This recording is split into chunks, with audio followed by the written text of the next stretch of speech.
So, today we're with another episode of the evolution of Yu-Gi-Oh! And last episode we went from the lovely Chaos Dragon format to the 3.5 Axis Fire Fist format. Now, with this deck got power creeped out of nowhere because we had Duelist Alliance right around the corner.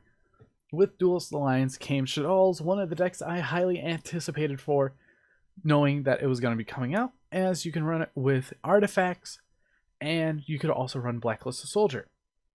This deck is like a mosh pit ready to be actually deadly by utilizing Fleece, Lightsworn Archer, Mathematician, Artifact Sanctum with Moral Attack and Battle Attack, Blacklisted Soldier and Void the Beginning, and Super Polymerization along with Vanity's Emptiness. Now, this deck was definitely an interesting one, to say the least, because your main goal was to summon out Construct. Didn't matter how, but you wanted to summon Construct no matter what. Construct was your be-all, end-all card, and sadly, later in this video, it gets murdered for a good reason. Now, this deck utilized around fusion summoning. This was before things like El Shadal Fusion and other cards, as this fits better here than the next deck. This deck was the allocated space where pendulums didn't do anything, and along with Duelist Alliance came Burning Abyss, but that's for later. With the powerhouse of Construct and the sidekick Winda sees more play now than Construct, but soon with the new release of the Shadal structure deck coming, these cards will be revitalized into a new light, and the new April format will make the deck a little better. Will I be going back to Artifact Shadals? I might. But this deck had Shadal Fusion being a Foolish Burial, along with Foolish Burial. But this is a memory left unturned, and I would like to keep it there, like a lot of these other decks. Next, we had Cancer of the format. We had Cleefort. Who remembers Cleefort? I'll wait. Okay, that's enough waiting. This deck was Towers Turbo. Towers Turbo was a very, very strange but strong deck, revitalizing around one center card being Apocalypse Towers. Apocalypse Towers says that it's unaffected, cannot be special summoned, requires 3 Quee monsters to summon it. Okay, if this card is normal summoned or set, it's unaffected by spell, traps, effects, and by activated effect from any monster whose level or rank is lower than this card's current level. So there wasn't much outing it outside of things like Diamond Crab King. But the thing is, Europe didn't have access to that card, but North America did because it was a manga promo. Luckily, those are kind of fading away, but hey, this deck also utilized things like Skill Drain, Wiretap, Vanity's Emptiness, Summoner's Art, because Cleefort Scout was pay 8 negate, and other things like Perform Paltrappa Links, and their own Sacrifice. Sacrifice equips to a monster, it becomes 2 tributes. Cool. Summon out Cleefort Disc, summon out 2 Cleeforts. Cool. Okay. You have a pop of a Spell or Trap, and a pop of and a return of monster, which were pretty good. Stealth was a great beat stick, as if it was tributed, the target one card in the field returned to the hand. It was a better carrier, but you still ran them anyways because they were names. This deck was the start of mainly using floodgates everywhere. Next, we had the $2,000, $3,000 deck of Neckrass. Now, Neckrass was a format of its own, running Jin Releaser Rituals Senju, and Manju, along with 3 Maxi and 3 Vanities and Emptiness.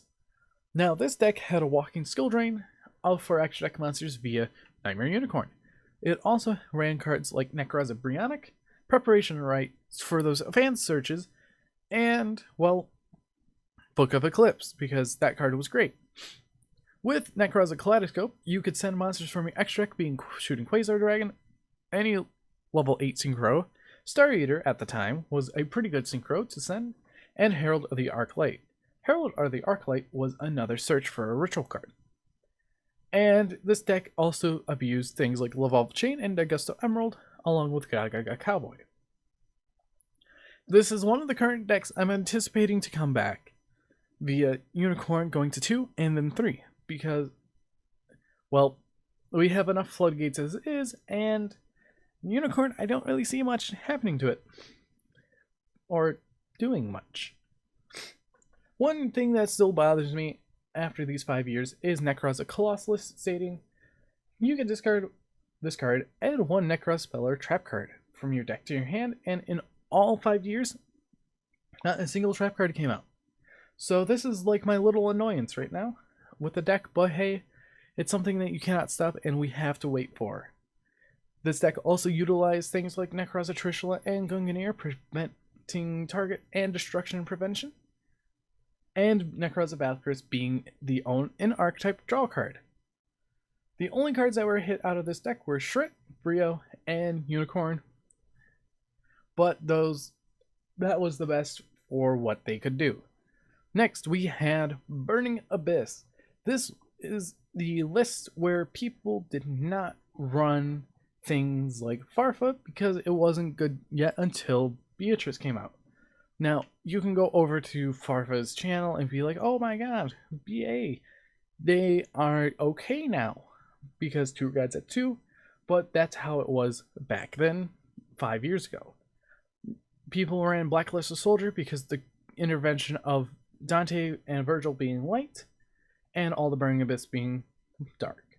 You also had cards like Tour Guide to turbo out your Dante, and Downward Magician to go on top of Dante to push into game.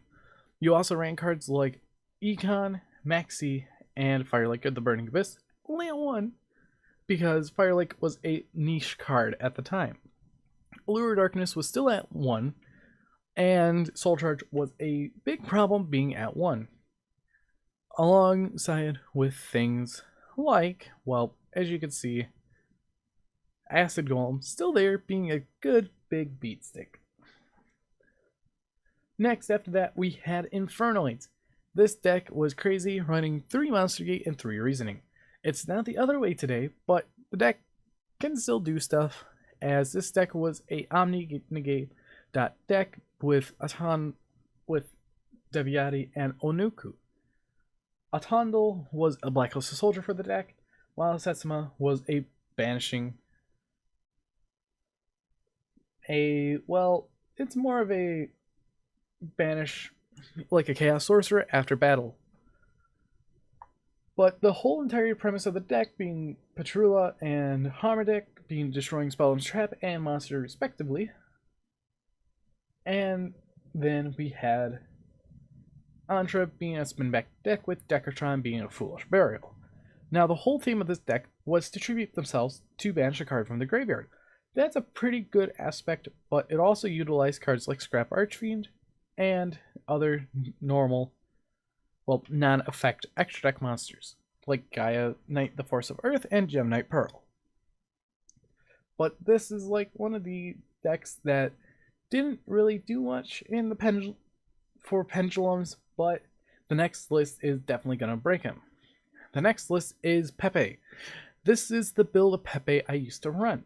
This is the head smashing deck where it ends on 5 negates and 5 monsters in the monster zone. Well, it ended on like 6 negates. 7, I think? No, 6. Yeah, 6. This is after when they banned Exciton Knight, and well, that was a bad idea. This deck was tied alongside with Pendulum Magicians from straight for the structure deck, as I played both, and well, they both were pretty good, but this one was better at the time. this is one of the decks that I definitely prefer going back and playing, because, well, it takes a lot of big brain plays just to play it. After that, we had Draco Pals, the next variant after Pepe. Draco Pals was one of the harder decks to find and build because, well, there wasn't that many site source materials for me to choose from, so this is the best I got. I believe this is Patrick Hoban's build of Draco Pals back in the day, and, well, it utilized things like triple Ignister and triple Dynamite with 2 Master Paladin. And this deck was a threat still, even after the emergency list that happened in February. Next, we have the April list of 2016 being Cosmo. And Cosmo were a deck of their own kind, being either Dark Destroyer Turbo or Dark Planet Turbo. Choose your poison. This was the deck I ran. I cited my old deck from 2016 to actually be in this video. A few of my old decks have shown up so far, and, well, it's a trip down memory lane.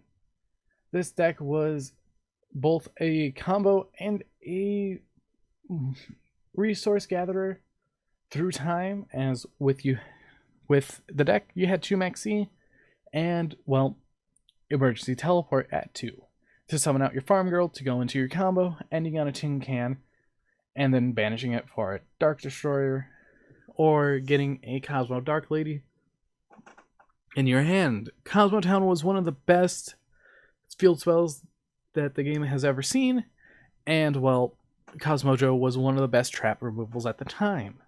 Solemn Strike and Solemn Warning were in-deck staples, so were Levier the Sea Dragon, Dante, Cyber Dragon Infinity, and Nova. And if you could make it, play it. Next, we have the lovely Metalfoes deck. This got power crept way too fast. As, well, Wavering Eyes got banned, and the deck couldn't really function that well if you power creep it that much. The deck that power crept it was the deck's next. I would have something else over this, but, well, it was interesting, as DDDs didn't really do much because they were released late. Now, Metalfoes I played, I do still own them, but with how the current game is, and their big boss Electromite got banned, the deck can't function as it once was. But in the new Master Rule, they will be able to function how they used to be, but a little differently how the pendulum zones are set. Now, I am going to include this next deck, well, the next few decks, because, well, this is where the game takes place. This is back in Zodiac format. This is when they hit Zodiac Raptor to 2, and that was the only hit because they had to sell Chakanai. This was my Zodiac invoked Kaiju deck that I topped, that I went 5-0 at my locals so many times because it was a force to be reckoned with, and almost topping a regional going 7-2, but I failed to win the last round. With this deck, you can end on a Mechaba, Rajin, and Trident, along with 2 Solemn Strike face down. The deck utilized Lunalight Black Sheep and Fusion Substitute with Norden for a lovely draw power spam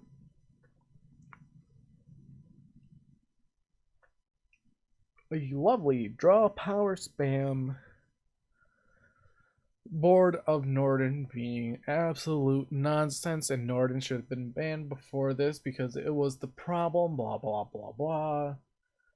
I don't have a script in front of me, so it was definitely Norden's problem in the first place when they released it, not being a hard once per turn. But still, the deck was busted, having Instant Fusion, Fusion Substitute, Dagusto Emerald, all those cards being able to filter through everything in your deck, which is crazy. And Zodiac Barrage was a 1-card combo of its own. This deck definitely withstood the dawn of time, and it's still topping today, along with Sky Striker together. And finally, we have the last deck of the pendulum format, being True Draco. This was Masterpiece Turbo, aka I summon out a Towers 2.0, you can't play, good luck, and GG. This was the time of the point where people were running kaijus. Kaijus. And with this deck, it was just advantage over advantage with Pot of Desires, Card Demise, Terraforming, Pot of Duality, and your own Draco Heritage and Draco Phoenix. Diagram was a powerhouse card that allowed you to pop Marinin to search out Majesty Maiden. Man, I cannot English today. Return special back your True Draco monsters, and Apocalypse cut everything in half. Storeforth was also a card to help you summon out your Masterpiece, Dynamite Knight, and Majesty Maiden, but this deck soon to be closed book and cut. But anyways, this has been the end of the Pendulum format. So if you guys did enjoy this video, please hit that like button down below. And if you want to see more, please subscribe for future content, as I upload every day at 3 o'clock p.m. Eastern Standard Time. You can find me on Twitter down in the description below. But anyways, I've been Bolt Spider. See you guys in the next video, and goodbye.